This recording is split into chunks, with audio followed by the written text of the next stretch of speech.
सत और असत का लक्षण क्या है, परिभाषा क्या है शंकराचार्य के यहाँ? सर, यदि मैं गलत नहीं हूँ तो सर, सत वह है जो चेतनवान है या चेतनावत है, जो असत नहीं कहा जा सकता। और असत वह है जो सत की श्रेणी में नहीं आता है, जो जड़ स्वरूप। शंकर ने कहा कि सत वह है जो त्रिकाल अबाधित है और असत वह है जो त्रिकाल बाधित है। जी सर। क्या मतलब है इस वाक्य का?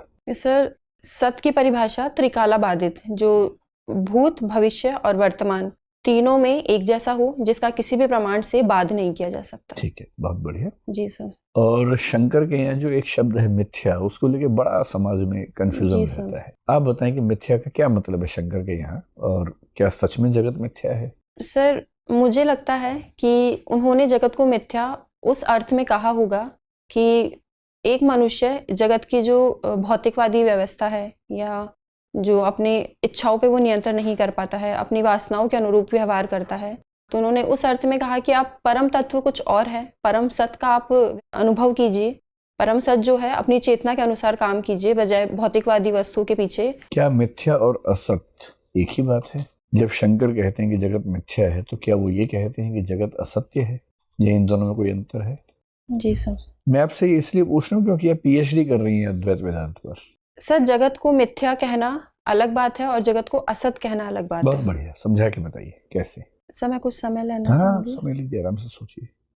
सर, असत की जैसे शंकर ने परिभाषा दी कि असत तीनों काल में बाधित किए जा सकते हैं, पर सर यदि हम जगत को देखें तो सर जगत का ऐसा स्वरूप नहीं है, वो असत की परिभाषा में नहीं आते हैं। उन्हें सिर्फ व्यवहारिक स्तर में वो सत्य माने जाते हैं, लेकिन यदि हम पारमार्थिक स्तर पे जाते हैं तो जगत तब मिथ्या माना जाता है। तो बहुत सर। बढ़िया, जब इतना क्लैरिटी है तो फिर आप क्यों घबरा रही हैं बताने जी से? सर। बहुत अच्छी बात है। क्या हम ये कह सकते हैं कि शंकर और नागार्जुन लगभग एक जैसी बातें कहते हैं, जिस वजह से शंकर को कुछ लोगों ने प्रच्छन्न बौद्ध कहा? सर, कुछ सीमा तक कहा जा सकता है। जैसे बस दो तुलनाएं बता दीजिए दोनों में। सर, पहला जो परम तत्व की अवधारणा है, दोनों ने प्रपंच रहित, अनिर्वचनीय या चतुष्कोटि विनिर्मुक्त माना है, तो बहुत सर बढ़िया। पहले अर्थ में माना जा सकता है।